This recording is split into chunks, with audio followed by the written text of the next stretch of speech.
Well, my great-grandfather was born here in Fort William First Nations.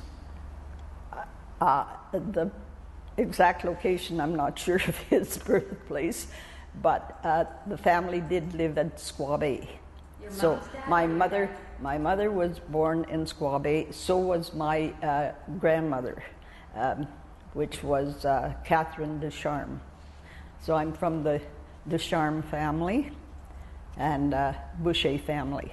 First, my grandmother and grandfather lived here. The grandfather was a trapper, came from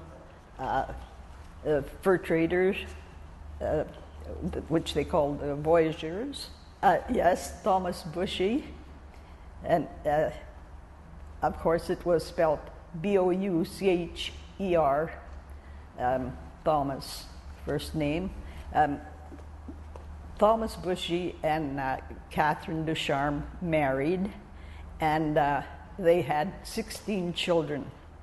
Now, out of the 16 children,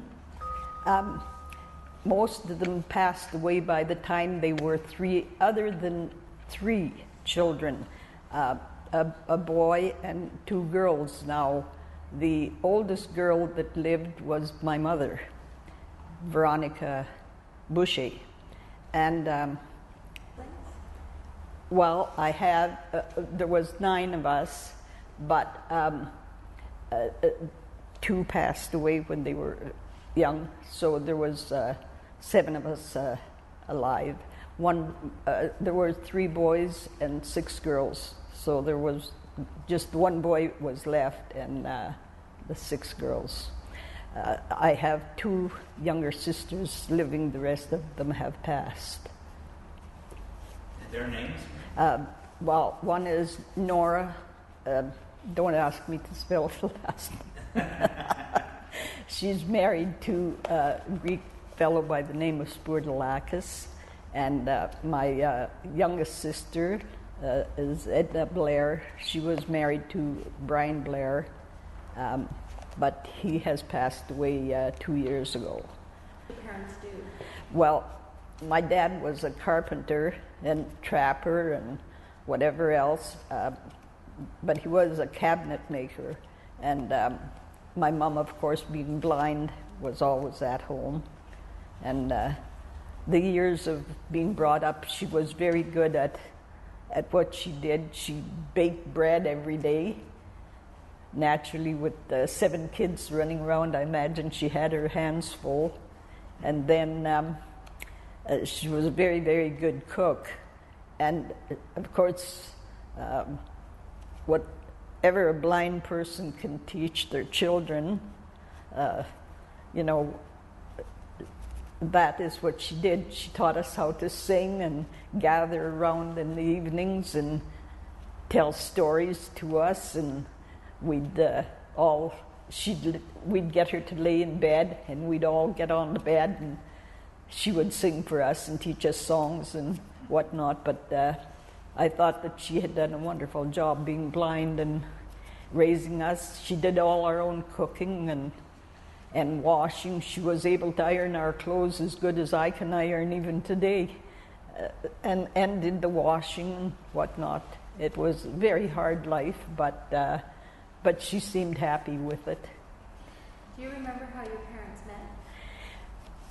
I really don't, because they didn't talk about it, but I do know when they got married, they went from Squaw Bay to Chippewa Park in the canoes, and that was their honeymoon route from Squaw Bay in the canoes. And they talked about that. Of course, they always laughed and talked how nice it was that day. And then there was Louise Ratt. She married Sotto, Robert Sotto, and she lived here at the time as a young girl, but she was from Lac Seul, and so she was at the wedding, and I had the pleasure of meeting her when I came back from Montreal because as a kid I went and lived with my oldest sister at 11 years old, so of course I didn't know anybody around here. But when I came back, my the second oldest sister had married the Robert Soto Jr., and so his mother, of course, used to come and visit, so I got to know her, and she told me a lot of stories too about what happened, and she happened to have been at my mom and dad's wedding, so she told me how,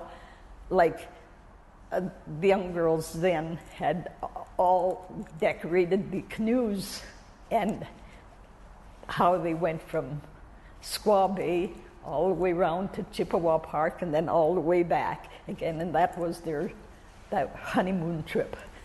My grandmother's sister apparently was canoeing from Squaw Bay to Grand Portage, and she got up early in the morning and got in the canoe, and she was going to visit friends there.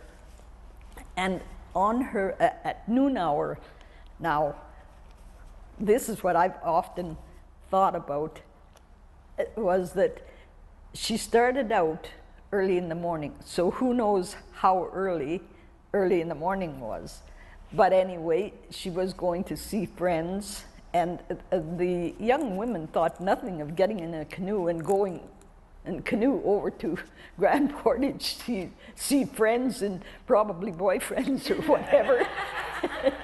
You know, and so at noon hour she had stopped, and she was gathering wood to make a fire. She was going to have something to eat.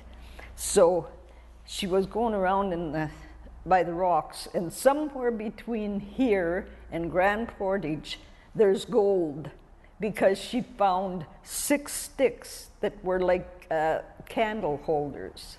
And she brought them and gave them to what was then the Indian agent. Now, the Indian agent was Mr. Brown, and he ended up having a jeweler shop in Fort William. Now get to listen to this. She brought them back. She turned around and came back with them. She said they were quite heavy. She could really, and so she took the time to gather them and get them into the canoe, and she brought them back, and she gave them to him to have assessed. She thought she had found gold. Presumably she did find gold, but anyway, he told her later that it was fool's gold, but he immediately bought a jewelry shop, and so the Indian agent that was, and I do believe, and I hate to say this, Russell Brown, that owned the jeweler shop, was the one that she gave these candlesticks to. Now, this was a story that was well known around here amongst that generation. Now, whether the candlesticks bought Russell Brown his jeweler shop or not, I don't know. And we'll never know.